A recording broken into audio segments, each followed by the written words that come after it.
The following program is rated PG-13. Parental supervision is advised. All right.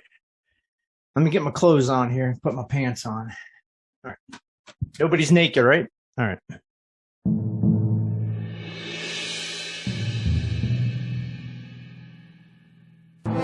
Poseidon, the ruler of the seas and all that dwell within them. His rule over the oceans is unquestioned. There are those who serve him with tridents and with infinite knowledge of all things submarine. They are known by many names: coners, weaponeers, the merry men of Sherwood Forest. But by Poseidon himself, they are called the Subvets. Man battle stations missile for WSRT. Spin up all missiles. Come out to the coast. We'll get together, have a few laughs.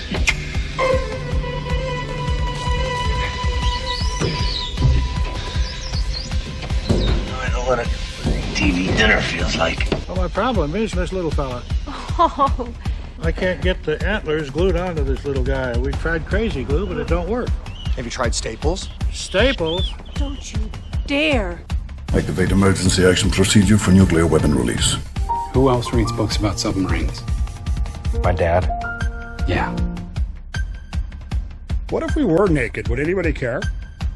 No, nobody would care if we were naked. It's not like they're seeing us. Not yet, anyways. That's right out of my favorite patrol flick, right?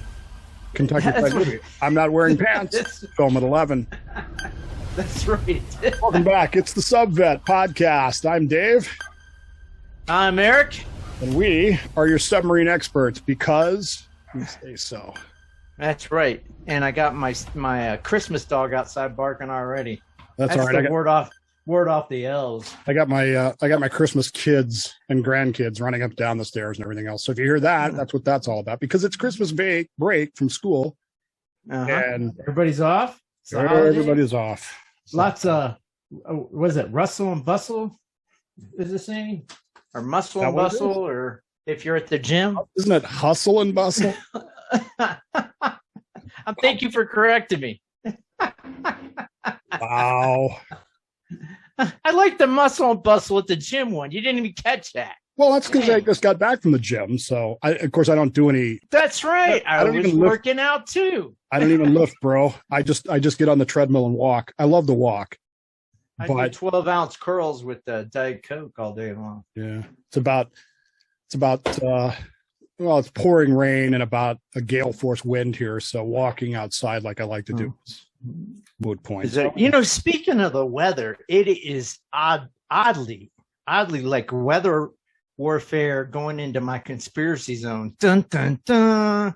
Warm here in Colorado. It's literally been 60 to 65 degrees for the last week. It's real cold in the morning. You guys legalized marijuana. That's why nobody knows it's actually really 20 degrees out. We just don't know it. I never. That's why I got you around, Dave. The world makes sense when you explain it to me like that. Speaking of Colorado, I don't know if you saw the post on the Subvet group or not, but I did post the USS Colorado FRG, and I'm drawing a blank at the moment as to what FRG stands for, but it's basically the support group for the USS Colorado. The folks it used to be the commission, like family support, family research group, yeah. Or like the state, yeah, because there's a group here in Colorado that supports the. They're selling USS Colorado beanies and scarves and youth beanies and stuff like that. So I did put a link to that on the Subvet group. If you're interested in that, they're not expensive. They're like $20 for a beanie, which is not bad. Yeah, help them out. I've participated in the USSV events around, which I need you being you're like the commander of your Subvet group out there, I am right? The base commander. Their current running commander, king in charge. But I need to get more involved with that. I mean, that's been a fault of mine, the fact that I'm usually dying or having a surgery or stuff like that. But yeah, it is what it is. It's all my fault. I need to get with my brothers because hanging out with the other submariners. That's what makes things connect. Yep, it's important. So, and that's what we do. And of course, this is supporting the USS Colorado FRG. They also have on there, I thought this was pretty cool, Eric. They have a link to a single sailor's, some kind of ship bag or something for the single guys when they come back because they don't have a family to go to. And so they're taking donations for like that. SHIP bag, right? Yeah. That almost didn't sound right. Yeah. So they have a link to that. They have an Amazon wish list for like Domino's gift cards and stuff. And anyway, so I bought my beanie because true story here. I grew up in Colorado. I have an affinity for Colorado. I would never want to live there again, but so I bought a beanie and a scarf because that's what I always buy.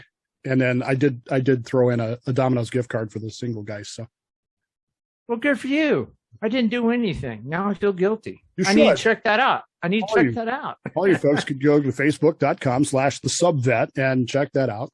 Scroll down a little bit and support or you can get a USS Colorado license plate for your vehicle like I did, which really just supports the state of Colorado and nobody else. But anyways. But it looks cool. No, actually, I think some of these groups do get a little bit of money with those specialty plates. Yeah, I think they do as well. But anyway, I have a long story. I served on USS Michigan, so of course, if they sold anything Michigan, I would buy. But there are some ships that I have certain affinities for, like South Dakota. When they commissioned her, I have a real connection to the USS South Dakota, so I bought all kinds of South Dakota swag when she was commissioned in Colorado. And I'm waiting for the Oklahoma because I'm a native Oklahoman. So when they start putting together the Oklahoma Commissioning Committee and selling all that swag, I'll be buying that crap. It's kind of exciting that with the fast attacks they did take the state names, like continuing on with what the Ohio Trident classes did, because it's kind of like collecting coins. It gets the public involved, and that helps out with funding for more submarines. That's what we need, right? Said. That's why you don't name them after fish, because fish don't vote. Fish don't vote. Submarines makes the world go around. Right. I'll also have to buy the Wahoo one when that comes out. Wahoo, Barb, Tang. Oh man, that's going to be nuts when those come out. Yeah. And I'm not even big on the challenge coins. I'm just not. But I may have to get those coins. You too. I didn't understand that. When the podcast first started taking off, around 2012, 13, when special warfare community started really coming out. Mm-hmm. They were all talking about the challenge coins all the time, and I'm like, they just weren't a big deal when we were in, but that's a big deal. Didn't even real big deal even in the. I saw them once in a while. Somebody would sport one, but you look at it, maybe they were a thing prior to, I don't know, the 70s, World War II. I don't know, but yeah, it was something new to me. But some of them have been pretty cool, and I've had a few. One of my favorites is there's two that I actually like. One is USS Michigan put out one after they became a GN, where the name Michigan is actually misspelled. So well, you got to have that. That's a cool. Yeah. My good buddy Gary Heitman, who's a member of my base and also the president or the commander of the VFW post, he put out one for Poseidon missiles. I guess 41 for Freedom coin a few months ago, and Poseidon was misspelled on it. So that was pretty fun. But, you misspelled. See, that would be me. So I'm going to need somebody to double check, because anything I put out like that's going to be misspelled. I can guarantee that. Florida Education. Thank you. Well, there you go. So submarine news this week. Big news this week. I don't know if this is as big as last week, but this week, because last time we talked, it was the day Connecticut left San Diego.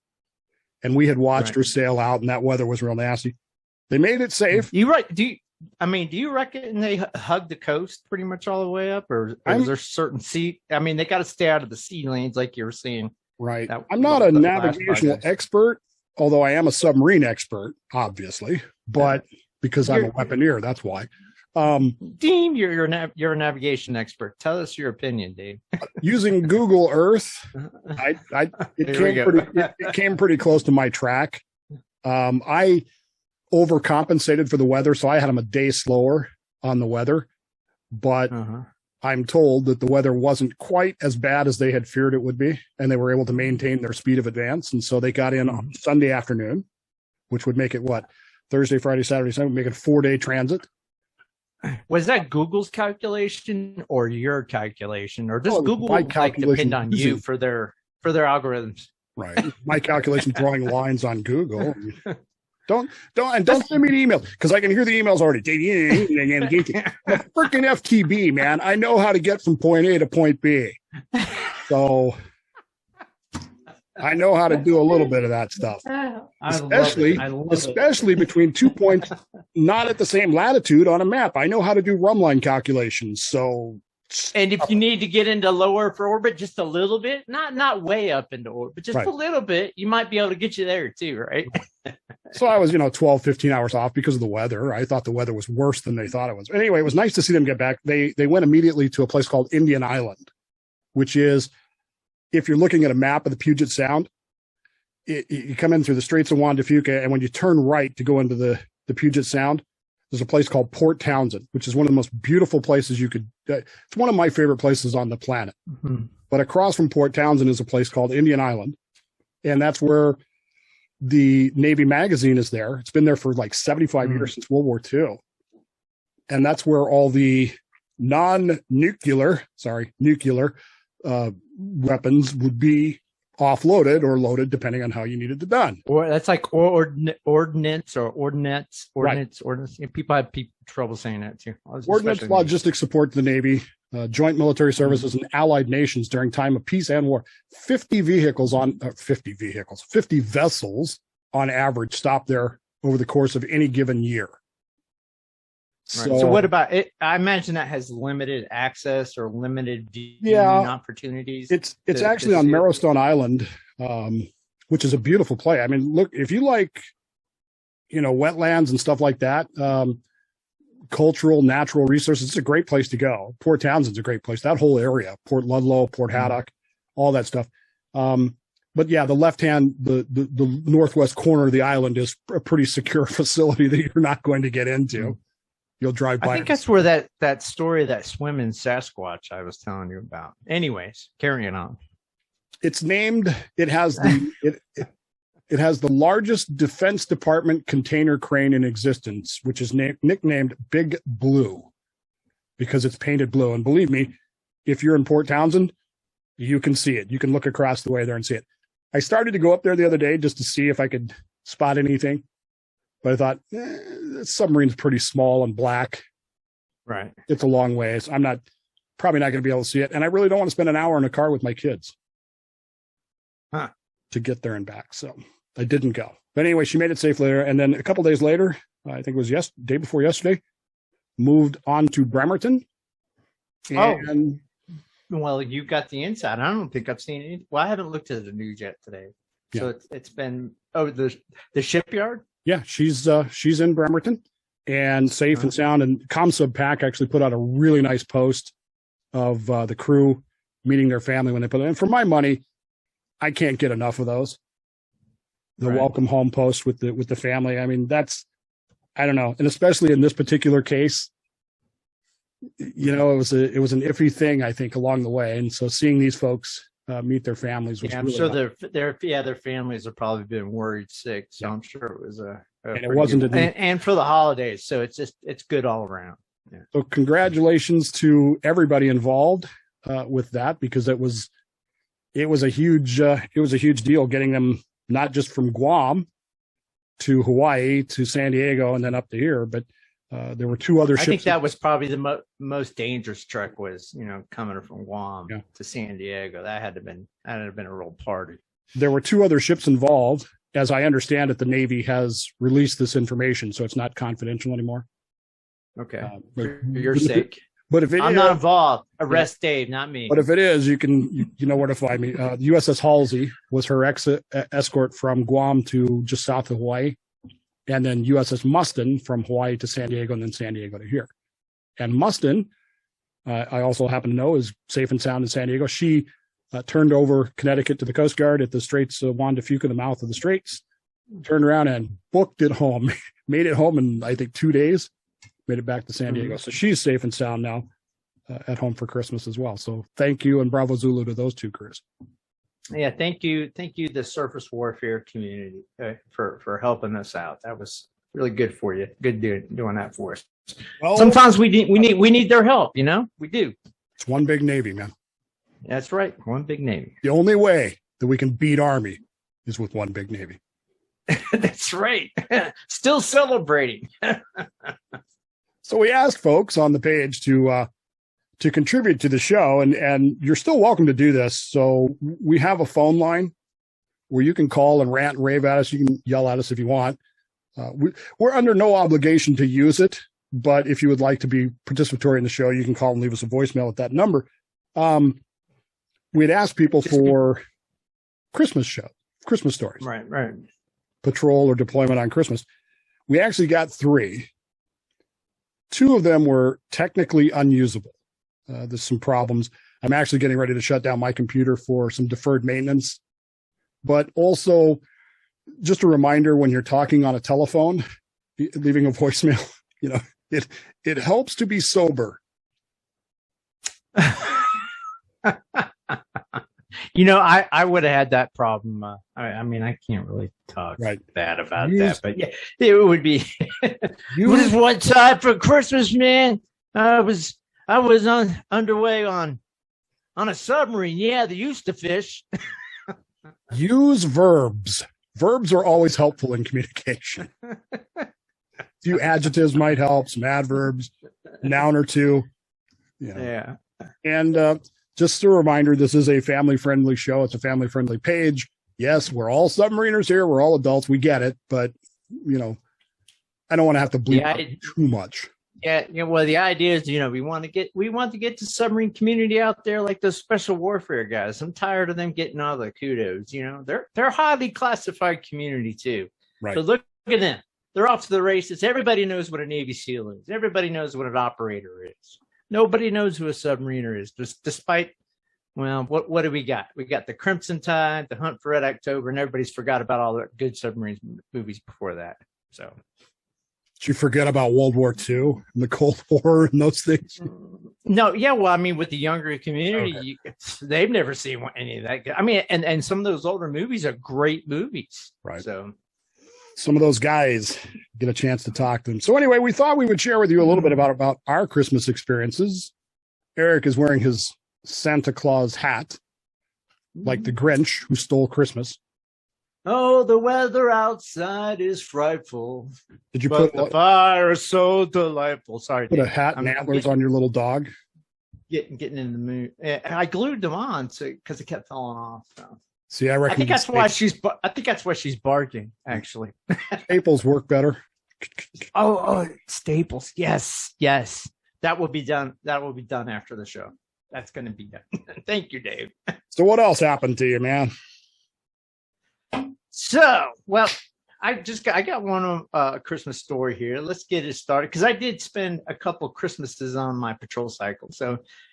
For those of you that don't know, for submariners, obviously, you're going to know there's 2 crews on these missile boats. So this was during the Cold War. So, having a certain amount of boats on alert was imperative because they were covering what we called target packages. So the rotations were pretty regular. And so, sometimes one patrol would get extended. So depending on what crew you hit and when you hit it would determine if you were out to sea for Christmas or at home for Christmas. And, those days would fluctuate, if you were to do what was normal rotation, 4 years, of course.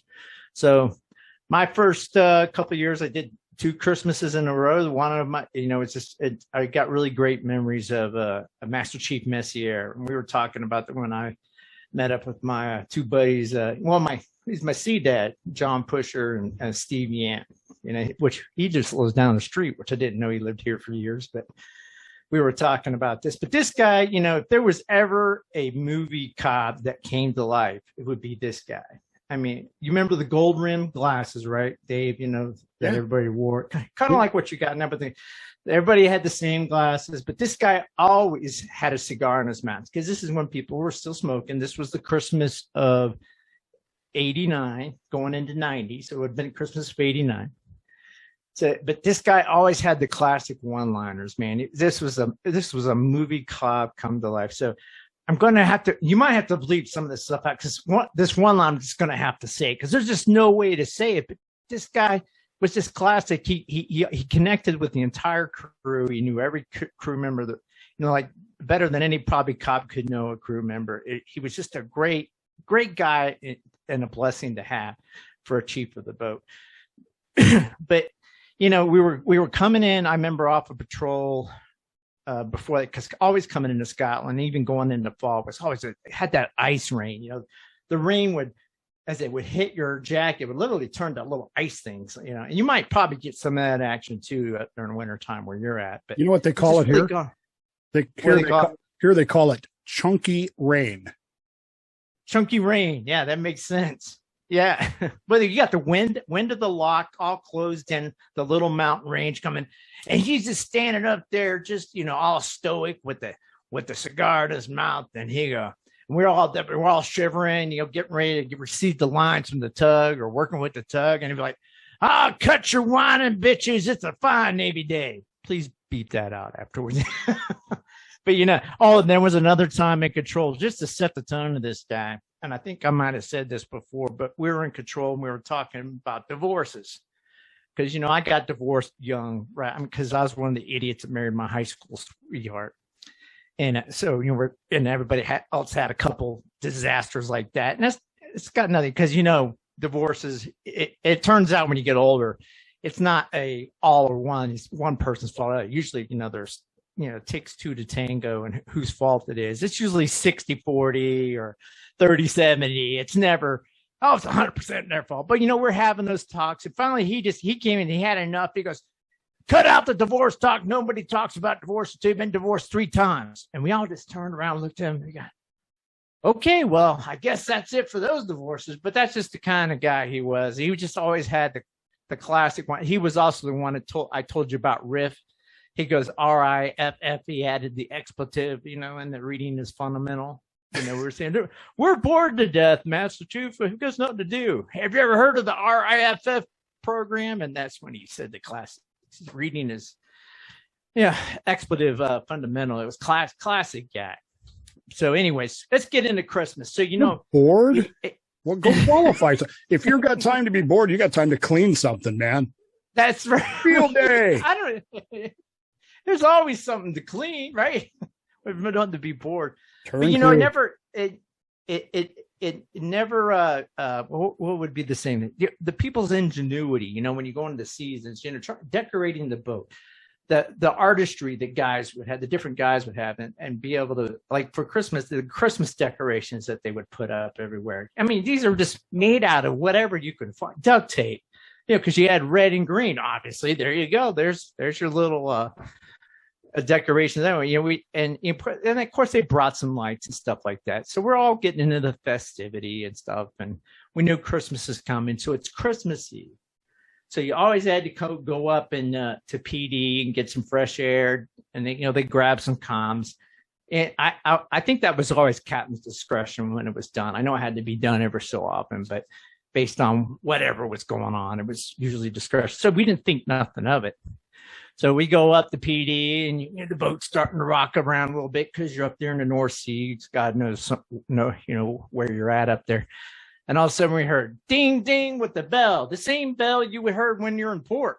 It's a ship's bell. They ring it. And I'm like, what the heck? And he goes, "Santa Claus arriving." And we're like, and everybody's just like, "Oh my gosh!" At first, you're just like, "You got to be kidding me, right?" So we still had no clue. Here comes Master Chief Messier walking around in a Santa suit, all dressed up Santa Claus with a bag full of goodies that was stuffed full of stuff from, God bless the ladies, the Ombudsman, Association, which was the wives of the boat, probably both crews, and they put together all these little what do they call the care packages for everybody, passed out all these presents to everybody. He's going watch station with this typical Master Chief Messier ways, Merry, Christmas. But it was just, we were all just, he was saying God knows what different things, but I mean, it was laughing and cheers. And I mean, he made it a really great special Christmas for everybody. And then the next day, we always had the big festive meals for like Thanksgiving and Christmas. I don't think we were underway for Thanksgiving. I think we got underway right prior to, after Thanksgiving. But man, we always ate real well. But everybody was telling their stories about what the Master Chief or Chief of the Boat did at that wash. Everybody had their own little twist or turn. What character this guy showed up. But when he went to every single watch station, and then pretty soon you heard, ding ding, Santa Claus departing, and just as quick as he came, he left. And I guess the Air Force was going crazy because the reindeer must have been in a holding pattern above the boat up in the air there. They're like, what the heck's going on? He's going on circles out in the middle of North Atlantic. He's supposed to be going to Norway. We know what the heck's going on, but but no, that was just a real special holiday for all. That was probably the most memorable. The next nobody had to man the Santa buoy. No, a Santa buoy. Well, nobody even knew it was coming. But if we would have known it was there probably would have been some kind of jokes for some poor unsuspecting, unqualified guy. But no, nothing like that. But even believe it or not, even the nubs got. I'm sorry if that makes anybody feel bad out there being called a nub, but that's what we call them. But even the nubs got presents that night. So Santa was good to everybody. It was a great Christmas, and we hit the Christmas cycle again the next year, but that year was special in a different way because we were going to a place called Pecan. And I kept going, what the heck is Pecan? Yeah, we're going to Pecan this patrol. We had a TRE, knew that about. We were working up for a TRE, torpedo readiness exam. So that was pretty exciting. So I'm like, where the heck is, but you knew it was in Florida, but I did, for the life of me, I didn't know where Pecan, Florida was. Man, what are you talking about? Pecan, Florida. And so I'm a topside line hander. We're pulling in and we're like, all right, Pecan. And then we're like, hey, that's Cocoa Beach. That's Port Canaveral.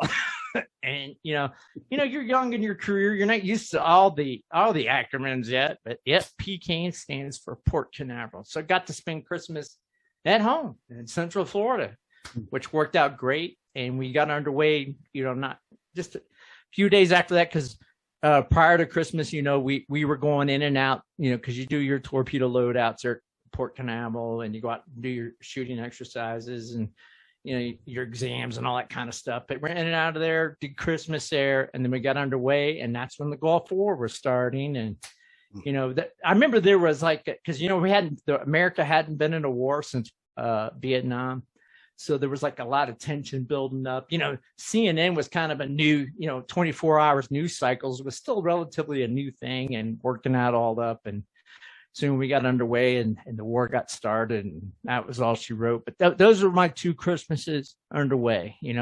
Other patrols, I just got lucky and was just never underway. But yeah, Christmas underway, it can be really something because, a lot of great memories with a lot of great shipmates out there that I remember. We caught one Christmas during my time. Now, we pulled in one patrol on the 24th, which when you're a single guy and your family's in Montana, it's you might as well have just stayed out, right? Right. You're not married, whatever. So we pulled in on the 24th. That kind of sucked. I ended up over to a friend of mine from C School's house the next day, which it was great. Don't get me wrong. I mean, it was nice to be part of a family and all that stuff, but it wasn't my family. And they had some, I don't want to call them strange, but they had some different customs than I was used to. So it was kind of uncomfortable in a way. But so I always kind of resolved after that point that if that ever happened again, I would just take the duty if I wasn't married. And at the time I wasn't.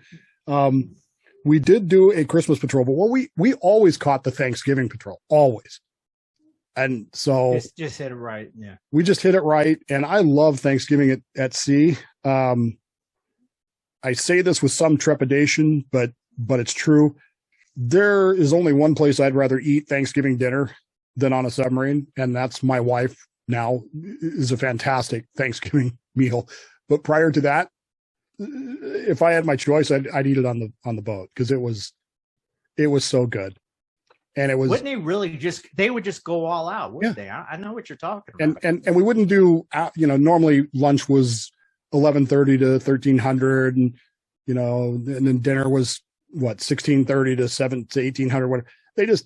They had a light breakfast and then they'd open up the mess decks around 10:30, and it just stayed open until mid-rounds. And you could come and go as you wanted to, and it was great. And I enjoyed those meals. But the one Christmas patrol we did do was also the famed Patrol 13. So we had already pulled in once because of the engineering casualty. So everybody's already on edge. We're out there for this Christmas patrol, and I'm a submariner. I've heard the term. I know what the term means. Torpedo juice. But I was not in those days a drinker. In fact, I was pretty much the ship's designated driver. Certainly for the weapons department, I was the designated driver because I didn't drink, except for my 21st birthday party in Pearl Harbor. So we're underway. It's Christmas Day. And that was the first time I ever really saw the use of torpedo juice underway. Now, I'm not naive, folks. I know it had happened before, but I just never really paid. That was the first time I ever saw it. Like, nobody's trying to be sneaky about it. Nobody's trying to be hidden about it. Nobody's trying to hide it. That's it. Yeah, I was going to say that. Yeah, glad you said that. But the meal was fantastic. That's what I really remember. The meal was great. And at the time, I was not married, as I said, but I did have someone with whom I was building a pretty intense relationship. And she had sent me a present to take on patrol with me to open on Christmas. And it was one of the coolest presents I know you look at me now and you go, hey, that guy's just rigged for fat, to borrow a term. But in those days, Eric, I was a mighty athlete and quite the basketball player. And she had bought me a real nice pair of Converse leather basketball shoes that were really nice. And not only that, but I could wear them on patrol because they were leather soled. They were leather shoes and rubber soled, and they met for patrol quiet, so I could wear them on patrol. And I did. Yeah, that's pretty cool. Yeah, that's some converse underway, man. And then we got back and we won a basketball championship for the boat on the base, and me wearing those Converse shoes. And then she left me for another guy, and the story goes on from there.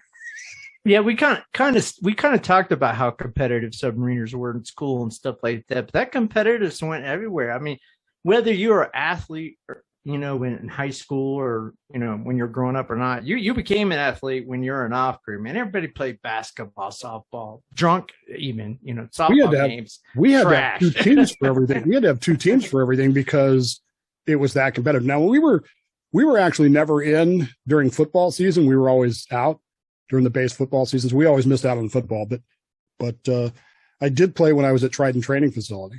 Played for them, won a base championship with them, and then later on shore duty I played. And anyway, those were the days. So that was my only Christmas patrol. I don't remember us doing anything really special except what I do remember, and this may not have any meaning to you, but for the FTBs and radiomen out there, well, man, for some reason, somebody at SubPac just decided that since it was Christmas Day and nobody was doing anything, we just had at least a dozen ComComXs that day. And I don't know why, but they just decided to radio con or con radio receiving flash traffic, ComComX, this, that, the other. And it was just. So the people on duty on shore said they're going to be miserable. You're going to be miserable too. Yes, but that was their decision. So anyway, we did get one story. Do you want to hear it? Yeah, let's hear it. Senior Chief Duke, and again, let me say this for the other two guys that left messages, really do appreciate it. Just next time, less loud, more verbs, less alcohol. That's all I'm going to say. All right. These messages, the whole idea is to be able to use these messages when you guys leave them. Yeah. Right. So we really need that to work, but be that as it may. Here's Senior Chief Duke. He's going to tell you about his time. I think it was on Albuquerque. He'll tell you what boat is on. Hang on. Here we go. Hi, this is Senior Chief Duke. I can tell you on my first boat, it was the USS Albuquerque, SSS 706.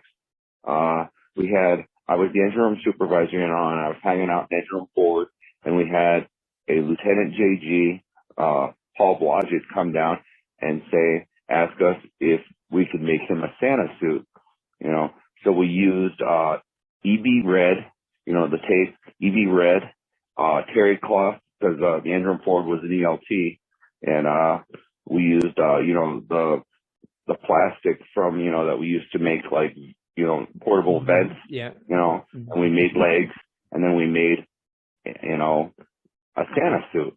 And then we decided that because he was going to hand out presents on Christmas, we also took the greenies, you know, the coveralls of the greenies, and we took cherry cloth, and we took EV red and made them look like the pockets and the brims look like candy canes.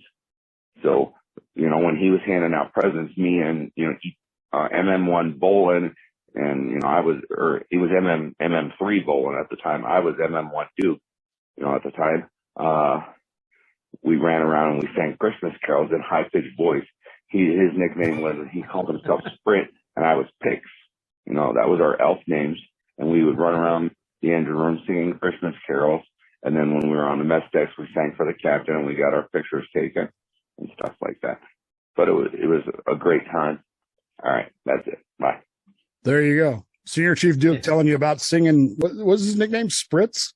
Oh, Pix, I think you said it was. Pix and Spricks or something. Singing. You know, that it goes exactly along how I started off talking about the ingenuity of sailors never cease to. I mean, he hit it way better than I said at the beginning of the show. That's exactly what went on. I mean, you heard all the different items that, you know, they used to make that Santa suit. Yeah, that was a great story. Thanks, Senior Chief Duke, for phoning that in for us. That really meant. I mean, that just goes to show you that I'm sure a lot of people listening to this are remembering their stories, because there's thousands of them, I'm sure, that are pretty similar. There are. Yeah. And as we get more further along with this and a little smoother up with it, and that number, in case you want to write it down, is 360-930-9556. If you call that, you'll hear my voice saying, "Hi, thanks for calling. Leave us your story," and click, and then you can. I think it'll give you up to 3 minutes. If that's not enough time, call back, because you can leave as many messages as you want, and I can always. And they can leave voicemails about any show, about whatever we talk about, right? You know, anything you want, and even if you hate us, those are the ones I really like. The ones where you just absolutely hate us and you think that we should be, you know, boiled in our own lobster juices or whatever, hunted down. Hung out for dead, yeah. Like the Red October, hunt us down and kill us. I watched that movie again the other day because I was bored. I find myself where I can't help myself either. That's my go-to movie. It's pathetic too. What a great movie. Anyways, did you know that Sean Connery he wasn't the first choice? No, he wasn't. To play the guy. The first choice to play Marco Ramius was actually. I can't remember his name, but he's the guy who's the bad guy in Never Say Never Again. The German French bad guy, Klaus von something or other. He was the original choice, and he couldn't do it for some reason. And so he's the guy that actually recommended Sean Connery to the director, saying, "Oh, you should get Sean," because they had worked together on Never Say Never Again, the Bond flick. And the whole time I'm watching this, I'm thinking, I wonder if it would have been. I mean, Sean Connery is Sean Connery. Would it have been better with Klaus? Would it have been better with an actual European? I don't consider Scotland to be Europe. Sorry, but send your emails to dolphindave@slipperyfish.com. What was the most recent submarine movie done with the Virginia class boat? You know, Hunter Killer. Yeah. So that guy was from Australia. So, and you know, he did a good job. Yeah, Gerard something or other. I can't remember any of these guys' names, but the story was so ridiculous. That's the problem I have. Oh no, Hollywood's got to make it Hollywood. You know, they feel like they're taking creative what do they call it? Creative license. Pleasure, nice, you know, to make it to the crowd that they think they're making move to. They're not making it for submariners. That's the problem with writing submarine books, because people have said that to me. "Dan, why don't you write a book?" Because it was boring. I mean, the problem with these books, even these submarine books that come out, these fantastical plots are so outrageous that even if the technical part of the stories are right, I just can't get my mind around these James Bondian plots that are happening, you know, every 2 weeks, and only submarines can stop them. I mean, I'm happy that it's only submarines, but it's only submarines and only the captain of that submarine that's smart enough to figure anything out. It's never any anybody smarter else. than any other submarine captain out there too. Yeah. So I buy all these submarine books. My shelves are full of them.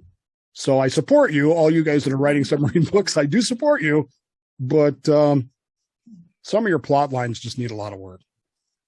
But Well, you know, well, I mean, the whole idea of the subvet.com and what we're talking about being a family site is to get the submarine world out there. So maybe if we can get some traction, which is my big dream, well, maybe all these authors will start to get some recognition and we can get some good books out there. Yep, I'm hoping that we do. I mean, I've spent enough money on submarine books that hopefully, and see, I struggle with that because you can open up the first store. Right. I can resell submarine. I've started buying them all on Kindle now because that way I can drag them with me wherever I go. That's a good question. Does anybody buy books anymore? I mean, I prefer a book because I'm older. Yeah. No. I buy books all the time, but I buy books, Eric. This is the way I buy books. I buy books because someday I'm going to have time to sit here and read them all. So I think to myself, oh, this would be a great book in 5 years when I'm ready to read it. So I have thousands of books. I have my own library. And the weird part about me is I don't like going to libraries. Not because I don't like libraries, just because I don't like not owning the book. So if I go to the library and I see a book, I'm like, oh, now I got to go buy that. So I have thousands of books. But you're a lot like me. Don't you find your day from the time you get up until you finally, your body gives out, it's completely full. I don't watch TV. I couldn't tell you what shows are on. And I'm always engaged with some kind of scheme that, this dream of the subvet for one thing, and podcasting with you, which turned out to have been a fantastic thing. All this stuff takes a lot of work on top of your regular job. And then the local community, and you're involved with the USSVI. It's just, where do people get time to watch TV or where I get the most reading done is when I'm on the treadmill, because on the treadmill I have a big Kindle, so it's like giant print, so I can put it up there. And that's what I said. It better be some big print. And you got to actually get a big TV in front of me. That's what I would. An hour's worth of reading on that. Print. Yeah, that's the only way I can do it. So anyway, all you guys are writing submarine books. We'd love to hear from you too. If you want to, don't take my criticism too harshly, because it's really not intended. But if you'd like to talk to us about your books and likes of that, and as we get forward a few more podcasts in line, we will be looking for people to help support the show. So please reach out to either Dave or me, Eric at the subvet.com. You can reach out to me and let's see if we can help each other out. Because I'd love to give you the exposure, and if we can get some support on the show, figure something out, that would be fantastic. Right. Dolphin Dave at slipperyfish.com is my email address. You can call us or text us, either one. Now, let me caution you, we're not going to respond to any texts you send to us, but you can text. We may read them on the show, but we're not going to. Anyway, 360-930-9556 is that number. We'd also like it. We'd love it if you would go to iTunes or Spotify or wherever you're getting the show from. It's even on iHeart. Sometimes iHeart is confusing, so don't take my word for that. But download the show, like the show, share the show, and if you could rate a review, particularly on iTunes, that's always helpful as well. Awesome. And hey, I'd like everybody to just slow down for a little bit, enjoy your family. It's weird times out there without getting into geopolitics, China, Russia, and Dr. Fauci and all that stuff. But hey, it's everybody just take a break from all that stuff and enjoy your families. Let's do some peace on earth action and slow down, and let's have a Merry Christmas out there and Happy Holidays, Happy New Year as we roll into it. And like Dave here, enjoy your sport, of course. Let's do that. Merry Christmas, Happy New Year, and I think we will see you in the new year. I think we need to take a week off to kind of celebrate it. We will see you in the new year for a brand new episode of The Subvets. Let it snow, let it snow, let it snow.